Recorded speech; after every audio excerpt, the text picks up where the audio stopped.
With that, our next panel is one that you have indicated in your surveys as being the most important issue that you are affected by on a day-to-day basis, and that is the importance of education and access to higher education. This is a very important issue for our community and for the young American community, and the facts are pretty telling. 1 in 4 AAPI students have limited English proficiency. In pockets of the AAPI community, about 40 to 41% of certain populations have dropped out of high school and college. We have Native Hawaiians and Pacific Islanders who are older than 25. Only 14% of them have at least a bachelor's degree. And so when we talk about education in the AAPI community, it's often believed, or there's a perception that we're doing really well, that we are mastering our educations, we are making our way into the workforce on a very smooth path. But the reality is when you look at the numbers, when you look at different pockets of our community, there are a lot of folks that are struggling. And so we made it a priority at this briefing to bring together some of the key officials at different agencies to come together to talk about how education reform and how this administration has been affecting and pushing forward different initiatives to help support you and all the students around this country. And so with that, I want to turn it over to our moderator. As we said earlier, we weren't able to get the president for this briefing, but we were able to get the next best thing, or possibly even better, some might argue, and that is we got his brother-in-law, and that's Conrad Ng, and I'm very honored to bring him up today and turn it over to him. He's the director of the Smithsonian Asian American and Pacific American program. He is a huge advocate for this community. He's a tireless worker who has been making sure that our voice is heard here in this administration and across the agency. And so with that, please help me welcome Mr. Conrad Ng. And actually, one more announcement is that folks that are watching online, again, you can submit your questions. We've been receiving a myriad of questions throughout this day, and we'll be able to submit a few of them into this panel discussion. So please send them to the hashtag AAPIWH. Well, good morning and aloha. Eddie, I think, was very kind in his introduction. He certainly went off his notes, off the notes that were prepared, but I appreciate the shout out. Let me begin by sharing that it's especially meaningful for me to be here today, to participate in this, what I like to think is a conversation. It's meaningful, one, because I like to think of, when I think of the U.S. government, I think of America. I think that Congress expresses the will of the people, but the White House and the presidency expresses the power of the people. And being at the Smithsonian and being in the business of forever and thinking about history, I think back to this White House initiative on Asian Americans and Pacific Islanders, and it's less than 15 years old. What does that mean? Well, that means that the very conversations that we have today, how American power, how we can change lives and change the world, is now including our perspectives, right? That we're able to shape that power, how we're able to express it.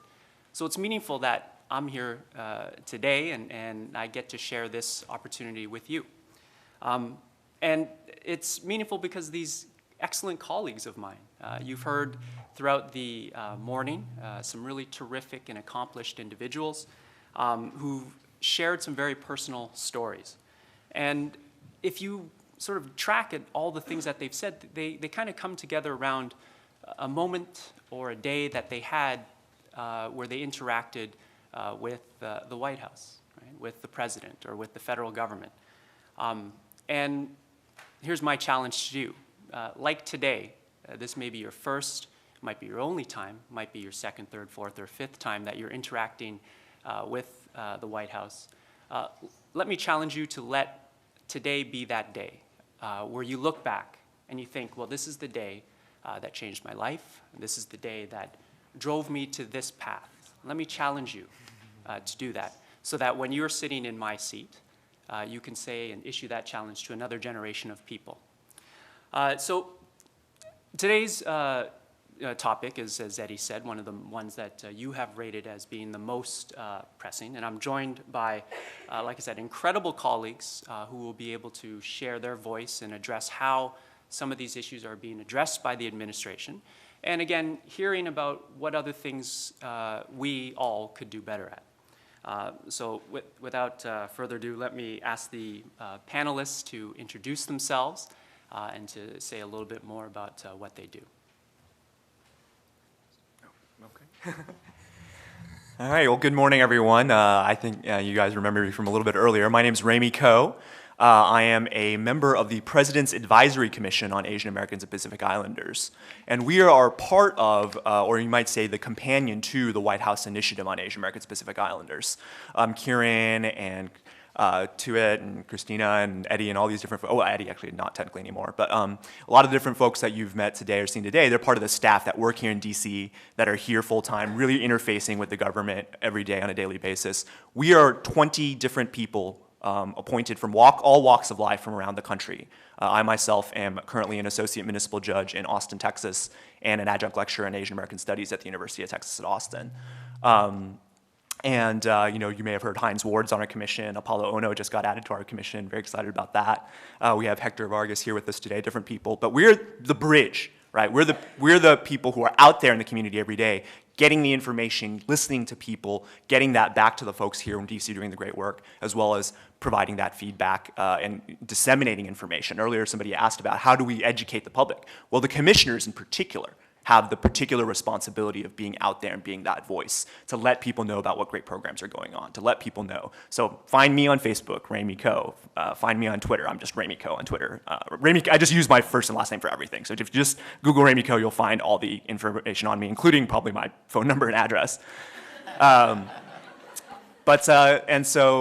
very excited to be here. I think I really love Conrad's point about that moment. I'll just tell this really quick story. When I came here for our very first meeting of the commission in 2010, I remember we were walking up the steps into this building like you guys did today, the big gray steps into the big gray building. And I remembered it flashed back to 11 years before, in 1999, when I was an intern for OCA. Anybody here intern for OCA? Woo! And I remember just 11 years previously walking up those exact same steps into the exact same building to meet with the then members of the White House Commission and the White House Initiative as an intern. And it's amazing to think that 11 years later, I'm walking and I'm in the same building as a member of that commission. Thanks for sharing your story, Ramy. Hi, my name is Tuet Duong, or Tuet Duong, and I'm an advisor on civil rights and immigration at the White House Initiative on Asian Americans and Pacific Islanders. I'm detailed from Department of Homeland Security's Office for Civil Rights and Civil Liberties, which means they pay for my salary while I have fun with folks like Ramy and the people at the initiative. And formerly, I was an immigration attorney in a nonprofit in Texas. There's a lot of us from Texas. Anybody from Texas, actually? Oh, yes, hook 'em. And mainly, I'm really excited to be here for this discussion. I'm actually more interested in hearing your stories. I just bumped into a couple guys from Hawaii, and I just sat enraptured listening to what they had to say. And so I'm really interested in meeting all of you and hearing your stories and seeing what you think about our work and how we can make it better for you. Hey folks, my name is Don Yu. I'm a special advisor to Secretary Duncan at the Education Department. And just like my other colleagues up here, I'm also very excited to be here. It's a privilege to speak to you all, really, and I mean that sincerely. I'm a political appointee at the department, and working for the administration has been the greatest privilege I've ever had in my life. But it is a grind. It is really challenging. These are some of them. Probably I've never been stretched so far in my life as you've heard from earlier speakers about going to public service, it is a really can be a very challenging job. Meeting folks like you, it's really important for me. This is just as important for me as it is for you probably. Staying in DC, it's an echo chamber in here. You hear all these discussions happening at the 60,000-foot level. Engaging the public like this is really important. I don't consider myself a particular expert in any particular education issue. I handle a variety of special assignments for the secretary.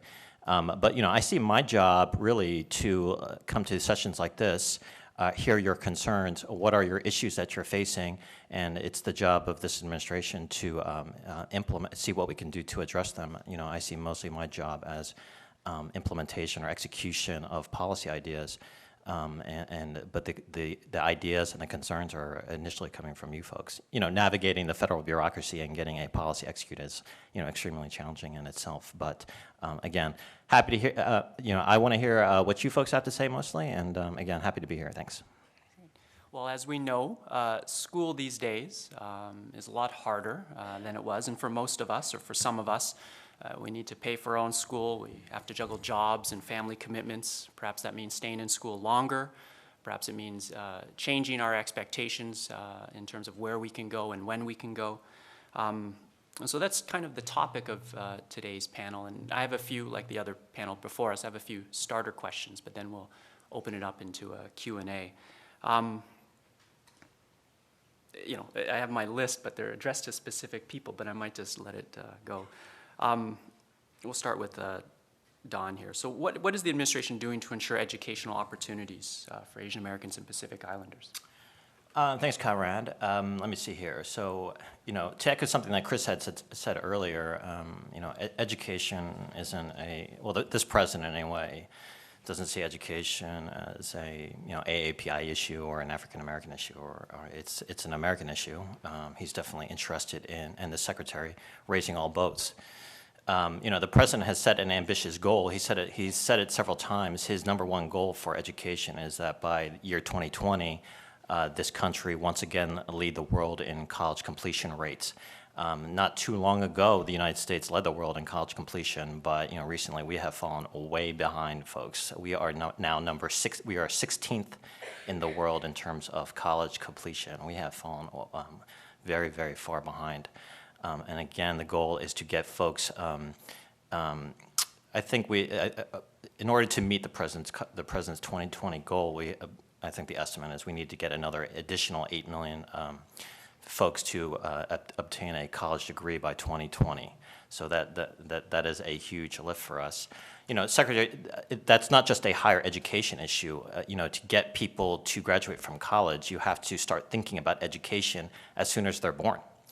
And Secretary Duncan, his agenda is a cradle-to-career pipeline. So, and some of the big things that he's focusing on is early learning. He's focusing on turning around the bottom 5% of public schools in this country. He's trying to instill a culture of data-driven decision-making in schools, and that means, considering data more effectively to evaluate teachers and education programs. He's also concerned about, making sure that every classroom has an effective teacher and principal in it. Some of the things that you folks are more interested in are Pell Grant issues, probably. How many folks here are receiving a Pell Grant or have received a Pell Grant? So probably almost maybe more than a third of you, I think. So, which actually reflects the United States population. About a third of all college students receive a Pell Grant, so that's about 9 million. Not to toot our horn too much, but Pell Grant funding has probably since the Bush administration, the last year of the Bush administration, has tripled. And if you also consider the context, that means that is now about $49 billion. The FY12 appropriation for the Pell Grants was $49 billion. I think the last year of the Bush administration, it was about $16 billion. So just so you guys know, things that the President and the Secretary have been doing for you, especially if you consider this culture of cutting as much as possible for everything from the federal budget, the fact that we now have almost $50 billion for Pell Grants is a big deal. And if you wondering what the federal government or the education department has been doing for you, that probably means on average for all of you that have said you're receiving a Pell Grant today, that's about probably an additional 20% in your pocket or another $1,000 in your pocket each year. These are grants that do not have to be repaid. So that's probably the biggest thing, and we're also doing a lot of work for making student loan payments, repayments easier, consolidating your student loans, and doing what we can to make college more accessible and more affordable. So I'm not sure if you folks follow up. Did you want to? I have different questions too. Yeah, I was going to go with the question assigned to me. But. Okay, sounds good. All right, well, then what opportunities are available? I mean, this is one that as we're thinking about what would be addressing some of those issues that you did share in advance. What opportunities are available for non-citizens? I think this is a really challenging issue, I think, and I did hear some of the questions from students in the earlier panel who are non-citizens. I also want to say that I want to say how I think what hasn't been said yet is we've been very optimistic, but we haven't yet talked about how hard it is to be a student. How challenging it is, especially with the overlay of status. And so I think I want to be able to recognize that and tell you a couple of stories. I also want to recognize our interns in the back, by the way, because I wouldn't have been able to do this without them. Can you stand up, by the way? They're like a focus group. Can someone raise their hand if someone's ever, been paid money to be in a focus group before? They're like a free focus group, and so they've been really helpful in helping us run a lot of our ideas and thinking and questions, so thank you so much. It's been really great, so I want to recognize them too. But I think on the topic of non-citizens and those who are immigrants working in college, what's really inspiring to me is actually my husband. He is a boat person. He's a refugee, and after lots of bad boyfriends in college, I met him. and he's really inspiring. He was a grocery stock boy all throughout college in Oregon, and go Ducks, congratulations. And he had to work, and he had to support his mother, who was a maid in a hotel, and he didn't quite have citizenship yet.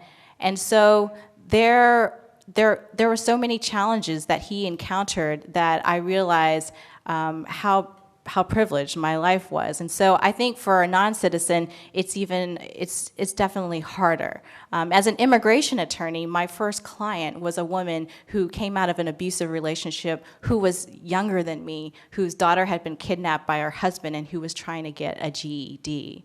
I think about all these stories. I think about, many of you know Eddie Zhang, right? He is someone who will whose country is not letting him back. He committed a mistake when he was young. He went to prison for many years. He's from the Bay Area. And he just won his immigration case in the Ninth Circuit. And it says that, and the case said that they need to consider his contributions to the community before the immigration judge makes a final decision about his immigration status. And he has been amazing in the community, as many of you know. He joined the mayor's task force on re-entry for formerly incarcerated individuals. He is a contractor for the Department of Juvenile Justice. He's a peace ambassador working on racial harmony around the world. And his immigration status is in flux.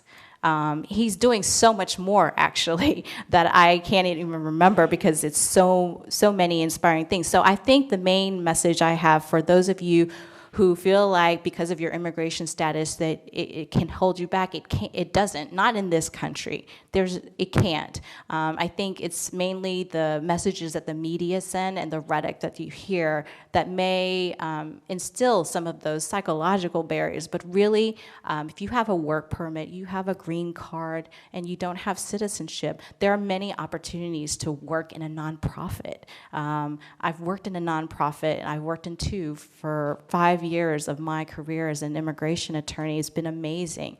And it's unlike the federal government, they don't require U.S. citizenship. Many of them don't.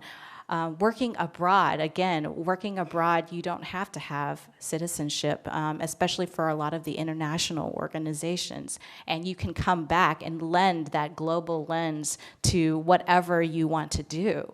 And can I also say, it is so much easier to become a citizen. Back in the day where people were lining up around the immigration building to get to their appointment, we're done with that now. I'm not saying it's easy. I've represented those who in front of adjudicators in immigration to get citizenship, especially elderly torture survivors. That was hard. And it's still hard today, but at least you can check your status online. You can talk to someone in person and schedule an appointment online to figure out your status. So it's a little bit easier. And CIS is doing engagement sessions in Chinese in the Bay Area this month to talk about how to get your citizenship. I think there are many opportunities for non-citizens to engage, to get their citizenship, to help those in their community obtain citizenship. And so I really encourage you to grab a hold of those opportunities and run with them. But I'm also looking forward to your questions and your recommendations about how we can make it better and easier for you if you aren't a citizen. So I'm going to ask Ramy a question, but after Ramy responds, I'm going to be taking questions from the audience and I think online. So please park them in your brain. And I should say with Ramy, he and I go, I think, way back. I can say that now. And he's been a terrific person to watch blossom. So let me give you a shout out for that. So Ramy, how can AAPI student issues get addressed at the state and local level? Thanks, Conrad. Actually, before I answer my question directly, I just want to piggyback off of what Tuit was talking about in terms of programming that we're trying to really work and push in terms of non-citizens. Those upcoming citizenship workshops in San Francisco in Mandarin, this is a great example of how you can be helpful in the future. Right, so I've done, we've done, over, I think, was it like 200 of these events already in the last few years? And so some of the people I met from San Francisco, I emailed them about that event. And one of them actually contacted the office, and they said, hey, come in and we'll give you 300 flyers in Mandarin, or in Chinese, not Mandarin, in Chinese, to pass out to the community. And she was like, oh, that's wonderful. And so she went down to the office, the CIS office, and then got those flyers and checked them out. So trust me, I'm going to get all your emails, and you guys are going to be getting lots and lots of, annoying nudges from me to, hey, we have this event coming up. Tell all your friends, tell your campus, tell your organizations, tell your networks, et cetera. So y'all will be soon integrated into our, communications network. But in terms of getting involved at state and local levels, a lot of people have mentioned, the federal government, we talked a lot about that today, but the federal government, only has certain amounts of power and or certain purviews. A lot of the policy that gets made that affects your life day to day is made at the local level and is made at the state level. Let me just ask a real quick question. Let me see a show of hands, and this will probably be a lot in this room. How many of you here are involved in some kind of activism on your campus related to trying to change some kind of campus policy or improve things on campus? Let's see some hands. All right, so pretty good number of you. How many of you involved or have been involved in any efforts to change policy in your local city government, right? With your city council, county commissioners or supervisors, things like that. Wow, okay, good number of people. Now, how many people here have ever engaged with the state legislature or with the governor's office in your state? Wow, okay, it's still a fairly good number of people. So, that's not to be not too surprising in this crowd, because, all of you are here because of somebody or, somewhere has recognized you for the leadership you bring to the community. But it's something that clearly doesn't happen a lot on it's not just with AAPI students in general, right? A lot of times, ironically, even though the federal government is probably the farthest away from us in many ways, it's the one that people pay the most attention to because it gets the most coverage on the news, right? You hear a lot about what Congress is doing, more about it than when you hear about what the Texas legislature or the Georgia legislature is doing, most of the time. But that doesn't mean it's not important to get involved, and in fact, it can be very, very simple to get involved. A lot of student and campus organizations have had very successful efforts doing lobby days, right? So the University Democrats, for example, University of Texas, and some other student groups that I'm aware of, right, have created these days where they basically say, bring as many UT students on one day to visit all their, because, they're from all over the state, so you can hit, 30, 40, 50 different members' offices in one day. Right? And you go and you have your set agenda that you agree on beforehand to talk to these offices about your issues, et cetera. And then from that, it opens the door to being able to testify on bills and things like that. How many people here remember a few years ago there was an incident in the Texas legislature involving a state representative named Betty Brown, who said that Asians should change their names to make them easier to deal with? It was on a YouTube video. Okay, a lot of people remember that. So I was the guy who testified in front of her, right? That had that exchange with her. And that was on the voter photo ID bill, which a lot of you have probably been seeing a lot in the news lately about, these efforts around the states. And this is a state-level issue to pass these really stringent laws that make it very difficult, in particular for immigrant communities, women, elderly people, low-income people, people with disabilities, et cetera, to vote because it creates these very onerous photo requirements. So there was a huge, massive coalition, organizing against this in 2009 in the Texas legislature.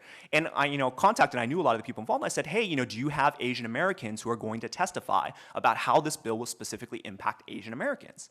And they said, no, we've been asking people, we've been looking for people, but we can't seem to find anybody who's available to come and testify.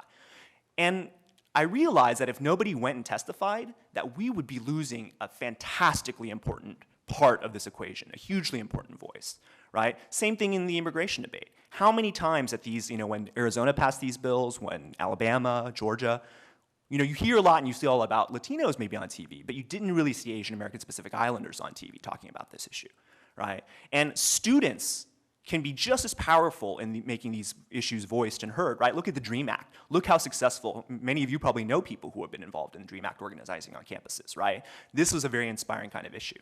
Just in the same way, even if it doesn't directly impact you, as someone mentioned earlier, students can get involved, can voice things, right? And even just a little bit of participation, sometimes when you're just the one person in the room, it can completely change the dynamic of the conversation, right? So don't forget about state organizing, local organizing. There's plenty of groups out there that can help with that. There's the United States Student, what is it called? USSA, Student Association, different groups that provide support for people who want to organize lobby days, who want to learn how to hold press conferences and events for students. A lot of great resources out there. So I highly encourage people to look at that, right? And here's another really simple example, right? At the University of Texas, a lot of people live in the West Campus neighborhood, right near campus, right? The West Campus neighborhood has probably some of the worst roads and utilities infrastructure in the entire city, right? Do you know why that is? In the last city council election, 2 votes were cast from that precinct. 2 people voted in the entire city council race from that precinct. How much attention do you think the city council pays attention to or cares about the issues that affect those students in that West Campus neighborhood? They may care a lot, but you know what? They're never hearing about it. And they know that if they don't do anything about it, at worst, they're going to lose what, 2 votes? Okay, I have 2 questions via Twitter, and I'll ask them, and anyone of the panelists can address them. And if you have a question in the audience, I please encourage you to line up because I'll begin taking your questions there. It's from Tony and Krish, and again, any of the panelists can take this one. I'm an undocumented youth. What can this administration do to help us get a higher education?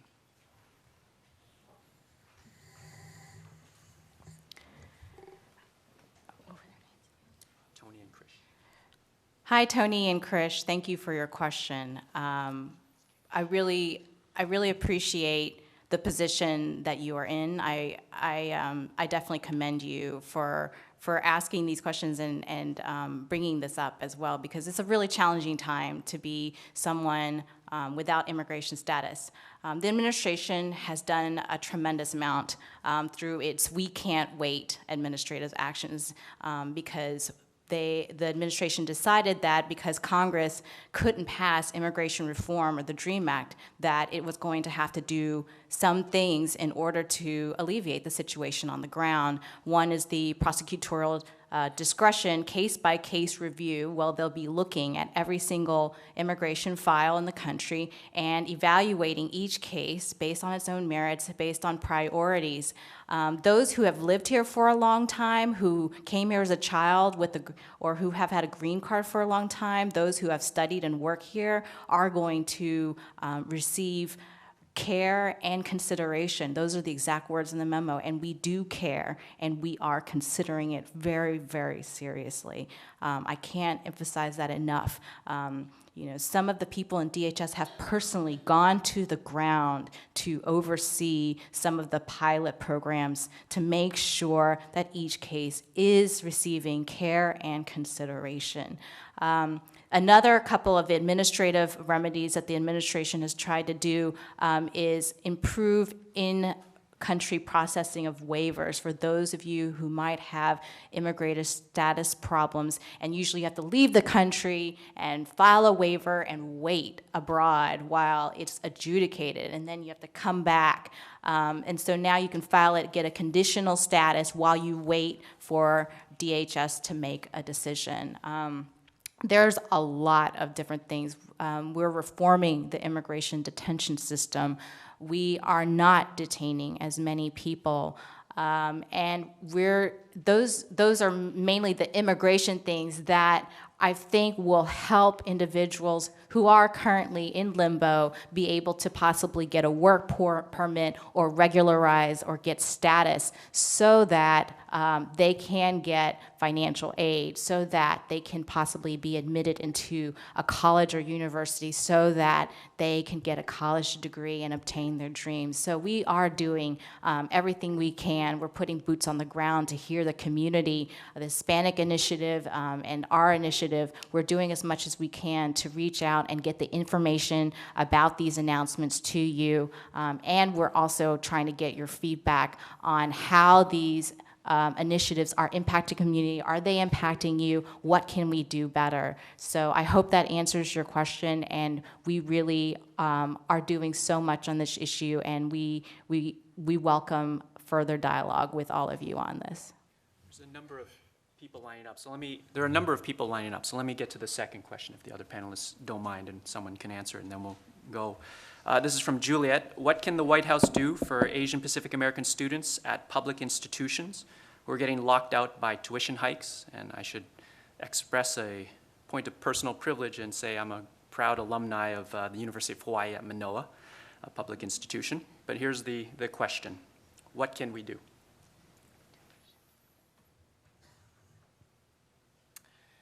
Juliet, I wish you were here in person so I could get clarification on your question. I probably would need some clarification on that. But as I mentioned before, the administration has done a ton of broad-ranging things on Pell Grants, student loan reform, et cetera.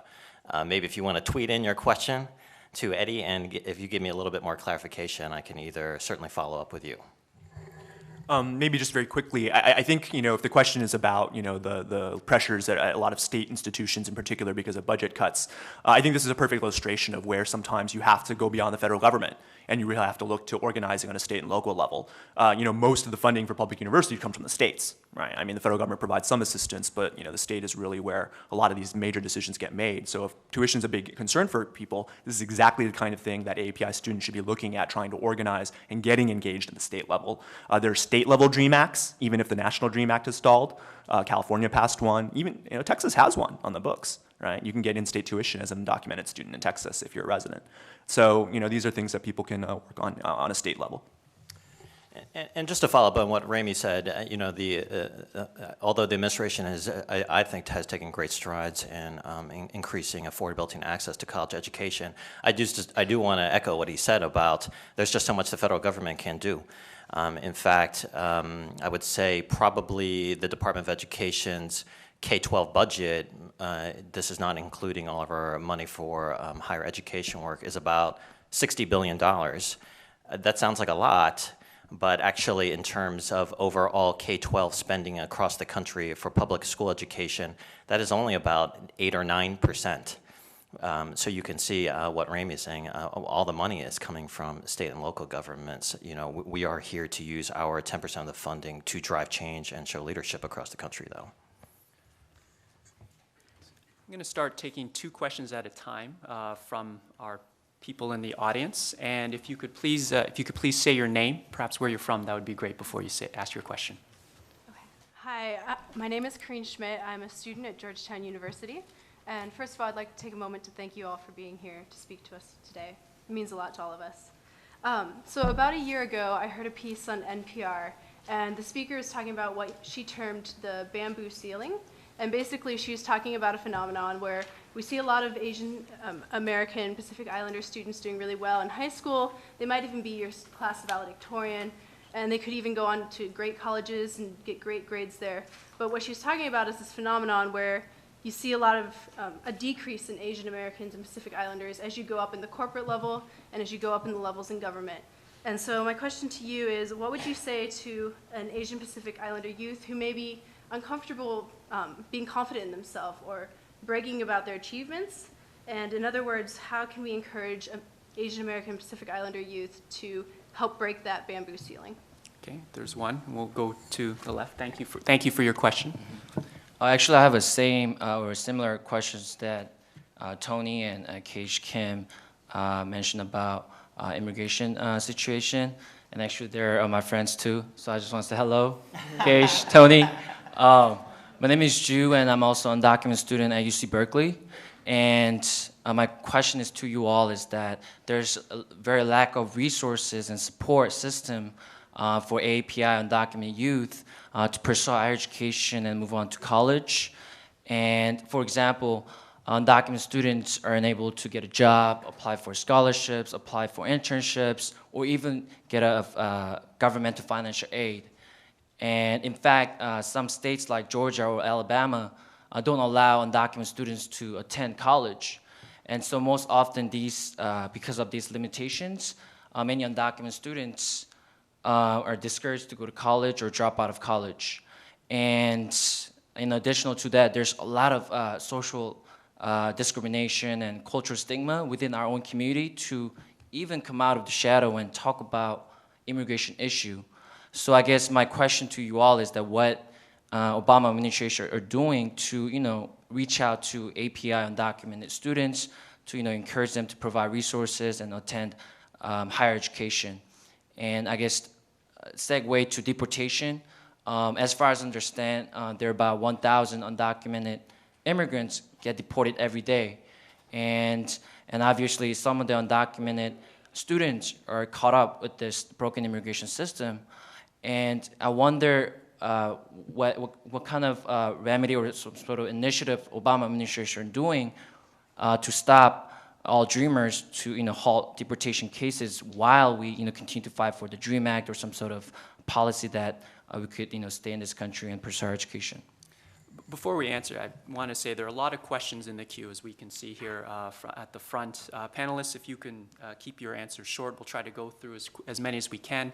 People who do not get a chance to answer questions, there is an opportunity afterward to address any number of the speakers who are in the room. So we're going to try to make sure that your voice is heard and that you have answers. So, 2 questions from Karine and Ju. I'll try to take both, since I'm working on both issues at the initiative. Regarding the bamboo ceiling, the White House initiative is working with the Asian American Government Executives Network to launch this program for 20 people who are on the verge of becoming executives in the government. It's called the Senior Executive Service, which is the highest level you can get in the government. And so we're going to put them through a year of training on how to improve their writing, their speaking, and such. And so that's one thing we are doing formally. But informally, I would suggest that you go out there and you look for opportunities for people of color to rise. I personally just went through a whole year program called the Asian Pacific American Women's Leadership Institute. And it's a whole year training that kind of gets out a lot of your baggage, the emotional baggage. It also helps you talk about yourself and brand yourself and talk about yourself in a way that you're not thinking about branding, but you're just projecting yourself and projecting who you really are and want to be to people so that you can get to where you want.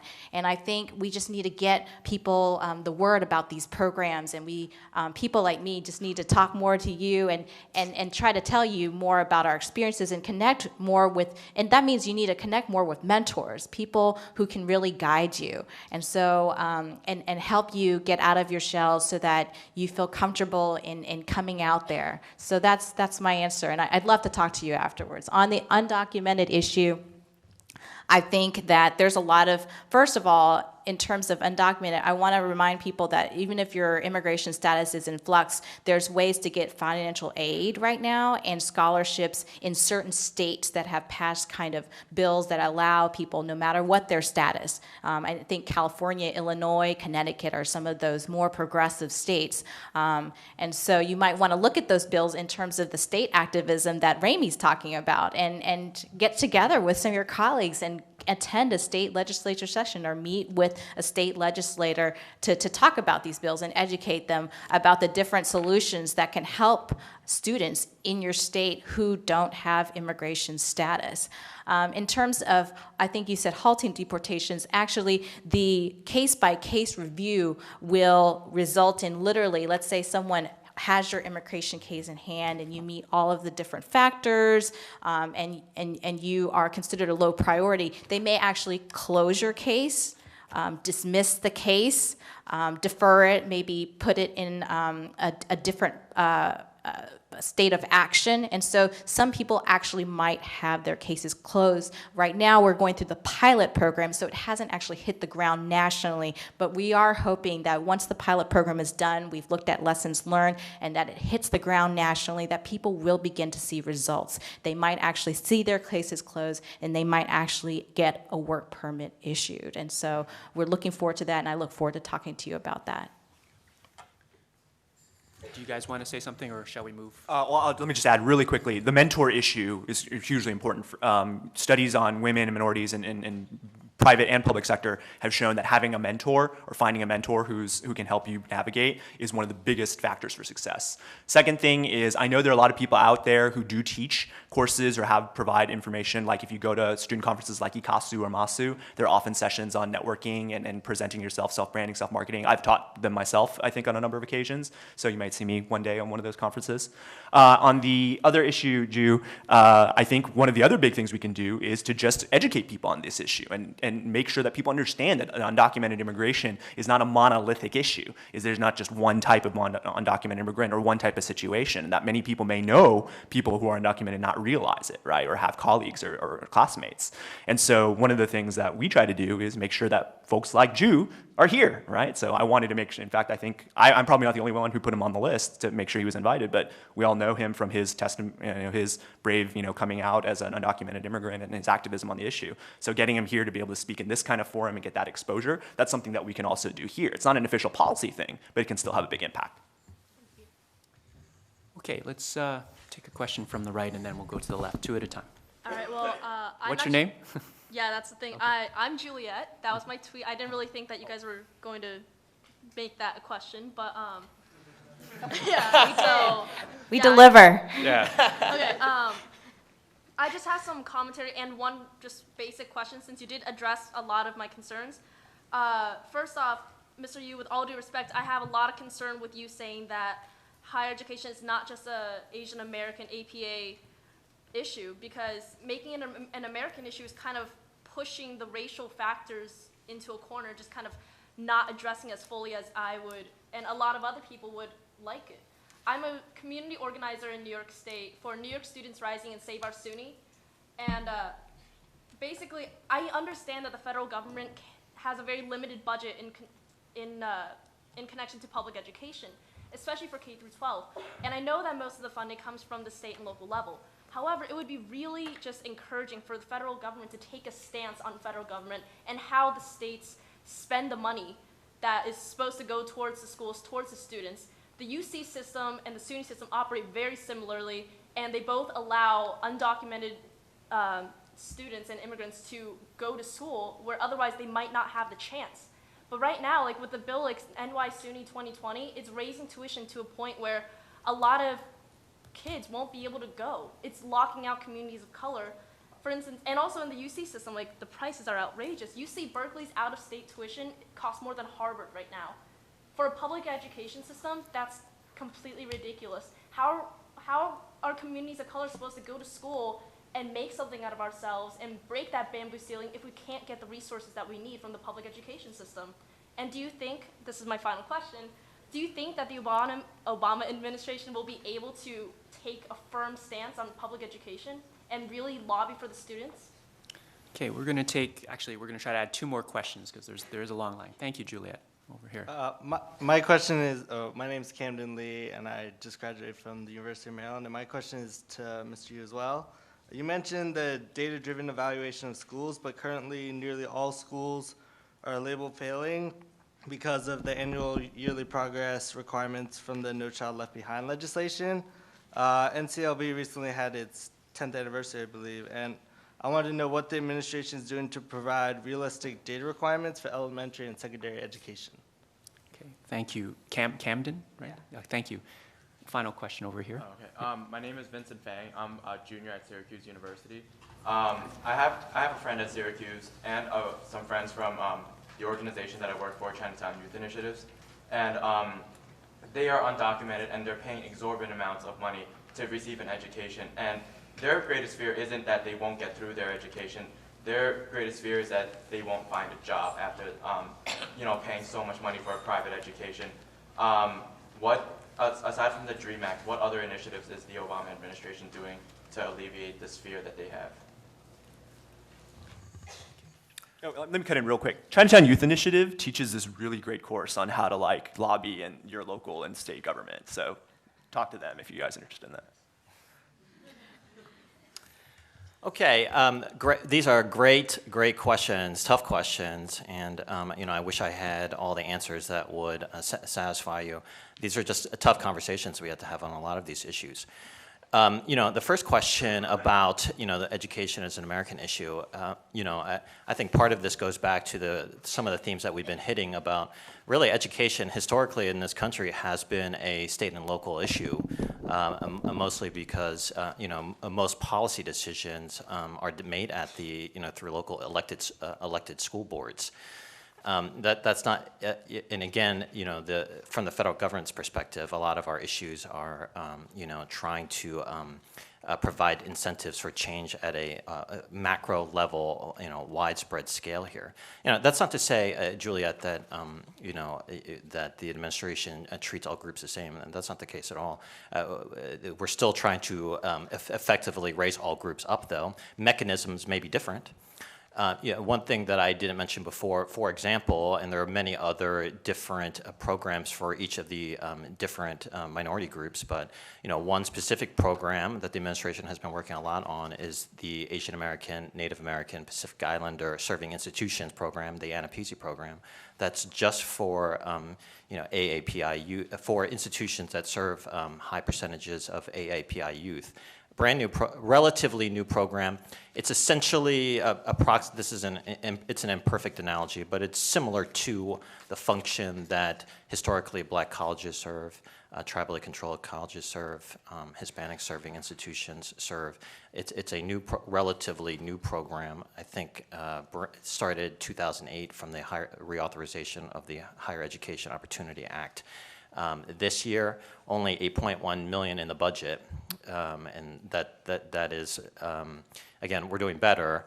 Need to work a lot more in that program, build capacity for these ANAPISIs, provide more technical assistance, and also identify the need that the budget for the ANAPISI program is admittedly much smaller than comparable programs for other institutions, but it's important to identify need and why funding for that program is important.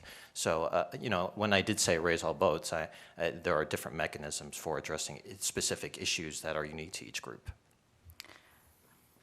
I wanted to say something else on the undocumented issue. I think that the job that you all are doing to collect your stories, again, I'm all about story collecting and storytelling. I'm sure Conrad is too, because our institutions need to take these stories and transform them into policies that help you.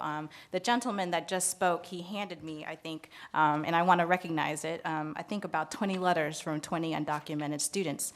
And this does more for me at least, than pounding down doors or whatever. I have actually a bunch of letters in my cube right now from children who talked about the impact of immigration policies on their own family, and I do hang them in my cube, and I do read them, and I do keep it in mind every day when I meet with people that work on immigration policy. I know change is slow, especially change on the immigration policy front, and we're working hard as we can to move that train as fast as we can. And it's not catching up for those who are still being impacted. But I want to let you know, to those of you who wrote these letters, that we do pay attention. We're holding these letters in our hands while at the same time sitting in our spaces every day in the government thinking about you. So so don't think that, you know, that there's been defeat. You just have to keep on pushing and telling us your story and telling us how we can be better. So I really, really appreciate it, and thank you for these letters. And I did want to address that one question about reauthorization of the Elementary and Secondary Education Act. The Bush administration had called that the No Child Left Behind Act. We just call it by its original name now, ESEA. And you know, as the speaker had mentioned, you know, I think the number of estimated basically NCLB required that all states show 100% proficiency in math and reading by the year 2014. It's estimated now some 50 to 60% of schools will not make that benchmark. You know, we have been working nonstop. Secretary Duncan and the President have been trying to push Congress to reauthorize the ESEA. That has been our top goal for years now. And as you can see, this Congress is totally gridlocked. I read a report recently that it's passed the fewest number of bills in the history of Congress or something like that. So, and that's why the President has been saying repeatedly, we can't wait for this Congress to do its job. So, and this is getting a little bit into the weeds, but you know, Secretary Duncan has, it has made some of the news, but we have been issuing what we have been calling these waiver packages, where we have been, in exchange for certain implementation of certain education reforms, we have been exchanging waivers from that very high level, those sanctions that the NCLB required about making certain benchmarks, and at the threat of losing federal education funds. And some of those things were in exchange for, and again, I sound like sort of like a technocrat, but you know, in exchange for the development and expansion of statewide longitudinal data systems, which is a big data, one of the issues that you had brought up. And you know, in exchange for certain kinds of reforms, we have been offering waivers to states.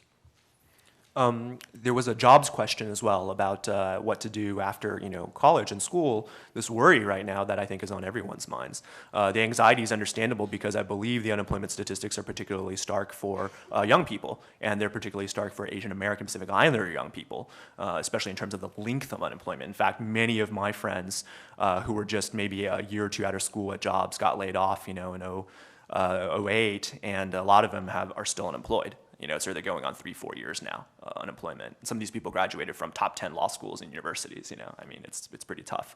I recognize that. A couple things that the administration are doing. I mean, obviously, besides all the sort of major initiatives to try to, you know, get the economy really going and producing jobs, there have been some specific ones for youth. The Secretary Solis, if you join the Department of Labor mailing list, which is a great mailing list, they send out a great newsletter, she has really been pushing hard on this program to provide funding to give tax breaks and incentives to employers to hire at least part-time young people, everyone from teenagers to people in their 20s, in order to help them with jobs and to bridge them to work and things like that. Because one of the biggest problems is if you come out of school and you don't have a job for several years, when you finally do, when the economy finally starts picking up, you have a lot of people with nothing on their resume.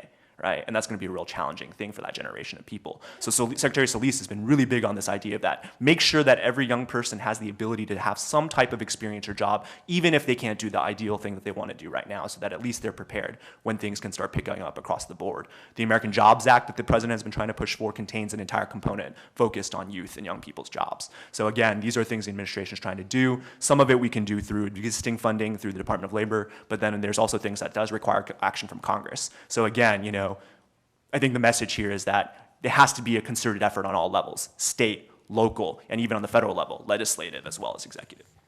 I also want to commend CIS for trying to be creative and out of the box. I think they're trying to make some efforts to improve the legal visa pathways for those who want to come here and work.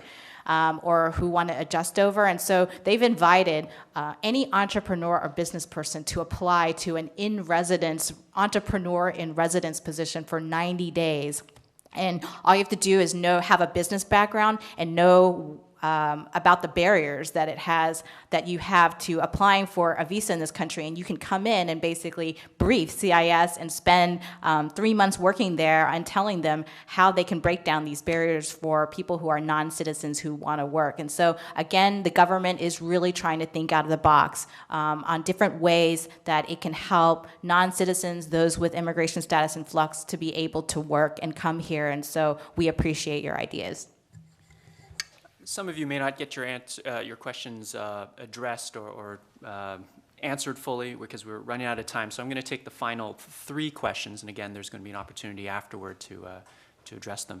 So we'll start with my right over here. All right. Hello, my name is Amir Lalani, and I go to Rutgers University.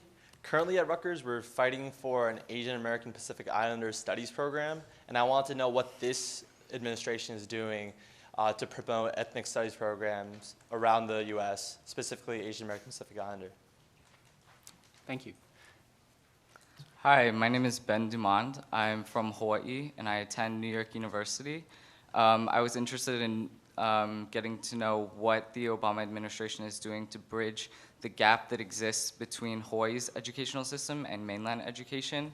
According to the Huffington Post, Hawaii ranks 37th nationally in terms of its education, and I want to know what is being done to ensure that students from underrepresented populations of the AAPI communities within Hawaii, such as Samoans, Micronesians, Polynesians, and Filipinos, are getting the quality of education that students here are receiving. Thank you. My name is Shizi Liao. I am a student at Wake Forest University. I'm born and raised in Shanghai, China, and I'm an international student here to pursue my higher education here in the States. And my question for the federal government is what kind of experience that you guys are willing to give to international students after they graduate, and realizing they serve as a bridge for cultures, diversity, and globalization. What kind of experience you are willing to give them for them to take back to their homeland and to advocate for their experiences. Thanks. Real quick, do you mean working or interning for the federal government for international students? Anything. Okay. Thank you. What were the 2 previous questions again? So there's the the Hawaiian education one. Hawaiian education with Ben. I'm on with the APA Studies program, which is critical. I can take the last one, I guess. Okay. I think there's a few thoughts I have in terms of international students who really want to kind of pave a path forward. And I'm not sure how it happens in other countries, but I think networking is a really amazing tool. And I also want to give a word to the wise about those of you who are networking via Facebook and LinkedIn. You know, I noticed there are some students picking up and linking in me, but I don't know them. And so they just send me the LinkedIn invitation, and yet they don't follow up and send me an email and say, hey, let's have a telephone chat about your work, or let's have a coffee chat or meet for coffee here. And so I end up accepting the LinkedIn because sure, they can see my contacts and leverage them, but they don't end up leveraging them or asking me to introduce them to a contact where they want to work. And so let's maximize these social networks that we've all set up, or the LinkedIn people or the Facebook people have set up, and actually meet face to face, because that's how you're going to get someone to put out for you and say, I'm going to vouch for you, I'm going to introduce you to someone, I'm going to connect you with this group of people who are from China as well, who are working on these issues that you're interested in. You should network with them because they know the range of opportunities for these people, or they know the different training opportunities that are free for international students, or they know this group of corporations or companies that are looking to recruit you and me with these language skills. Because I know, for instance, the State Department considers Chinese and Arabic as one of its top AAPI languages to obtain. And so definitely maximize that kind of stuff, and maximize your networks, and maximize who you know. Come talk to me and get our business cards. And so that's what I suggest to international students, because I think you're under some constraints in terms of working and being able to work, and some training requirements under your visa. But the best thing is you're here in America. Meet everyone, get to know everyone.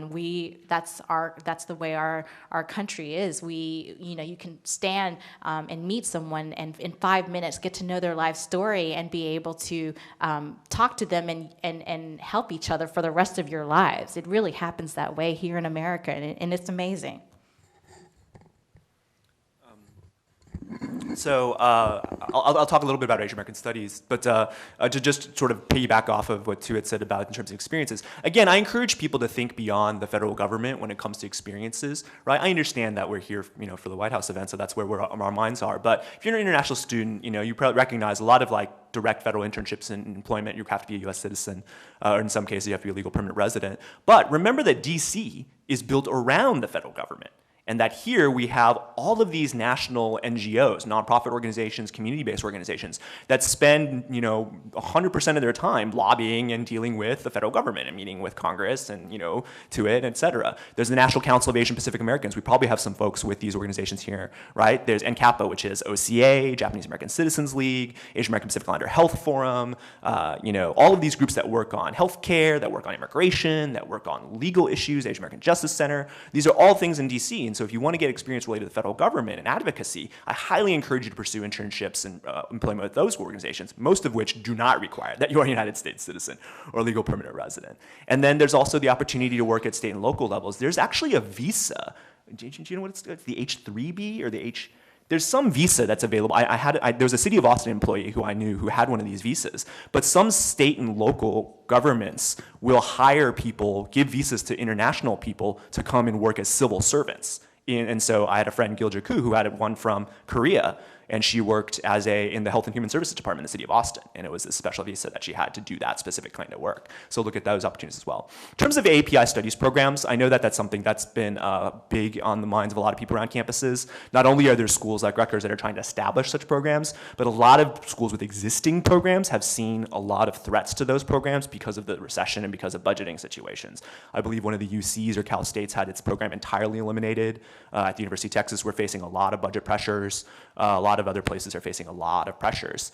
And this is an area where I think, in terms of direct, advocacy, there may even be some legal reasons where the administration can't necessarily be on the ground, pushing for an API studies program at a specific university. On the other hand, we can provide a lot of support in terms of organizing experience and giving people advocacy skills, like doing something like this today, right? The experience that someone, say, like I or other people in this room, like Parag, had in helping establish the programs on their campuses and being able to act as a bridge and a coming together. That's really what we see the Commission Initiative as a lot. Even when we can't provide the solution, we can provide the place for people to come to find who else I need to talk to find what other organizations are out there, right? The job that I spend the most time on every single day is basically email. And the bulk of that is taking requests from people, asking me to connect them with other people. Like, I probably spend at least 2 hours a day, every day, doing that, right? So that's a big part of what we can do here in terms of the Asian American Pacific Islander Studies programs. I'm sure the Department of Education can be supportive in a rhetorical way, but most importantly, it's going to depend on y'all being out there, but hopefully we can provide that support, right? Even if it's not giving you government money or having an official statement issued from the president, all of us as commissioners and staffers can still give you the benefit of our advice, the benefit of our experience, the benefit of our networks. Okay, we only have a couple minutes, so I'm going to race through those other questions about what the administration is doing on a number of fronts. One question, what is the administration doing about a number of underserved AAPI youth groups, certain groups? One of the big issues there is that we don't have, right now, we don't have clear data. Data isn't broken. This goes back to this data issue that I brought up repeatedly. We don't have clear data about educational needs for a number of AAPI youths, and particularly in particular subgroups. Under NCLB, which was a good thing, there is, school districts are required to break down some of their achievement data for subgroups, but Asian Americans are lumped together, so there's as a result of that, there's certain masking that occurs. For example, lots of people say this contributes to the minority, model minority myth. But really quickly, because of certain high-performing groups, we don't have data on, data isn't broken down enough to identify needs for Cambodian students, for Laotian students, for Hmong students. And we need to, that's one big policy initiative, is to find ways that we can break down data so we can identify needs better. And then another person had mentioned about international education, and this is another place where we need, just to echo Raymond, we need, more support from, we need to hear the voices of folks like you about this, in a time when Congress is out to cut our budget as much as possible. All of our funding for all of our international programs was zeroed out. We lost it all. This is a place where people need to know about that and cause a ruckus about it if we're going to make sure that funding stays. Well, thank you for this vivid, actually, and very live conversation. As I was listening to everyone's stories, I couldn't help but think that these are part of our understanding of the American experience, but your desire to change things, your desire to realize that you are very powerful, reflects what at the Smithsonian we like to think is the American spirit. And it's important, from my perspective and from others, as Tuye had said earlier, is that your stories are told. So places like, for example, the Smithsonian can hear them and make them part of American history, art, and culture. And know that the Asian Pacific American Heritage Month, which happens in May, it's the 20th anniversary of the designation of the full month of May.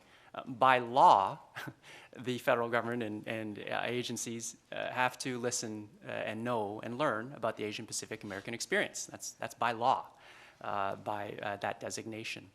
So I hope you all know that you are important, right? And that you should take some pride in what you do. And there are some great challenges, as we know, but don't forget that you can change that and you can address that. Please join me in thanking the panelists, and thank you.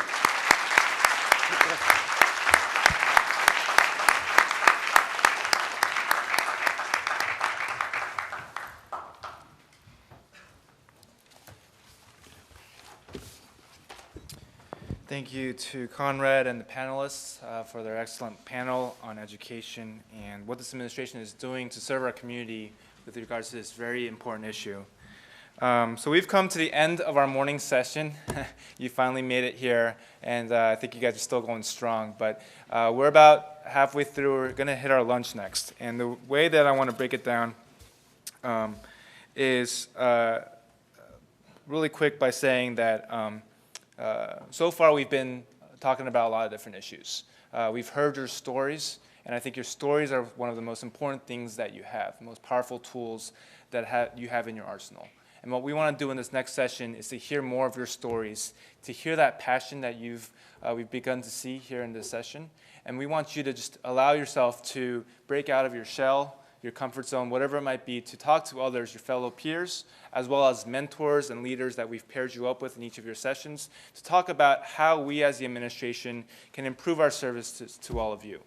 The message that I will say to you is that we've heard you so far. We have heard your stories loud and clear, and we know that we have our work cut out for us. While this administration is working hard, and we're very dedicated to ensure that we won't stop fighting until we make sure that all of this community, all the folks in this community and around this country, and their needs are met.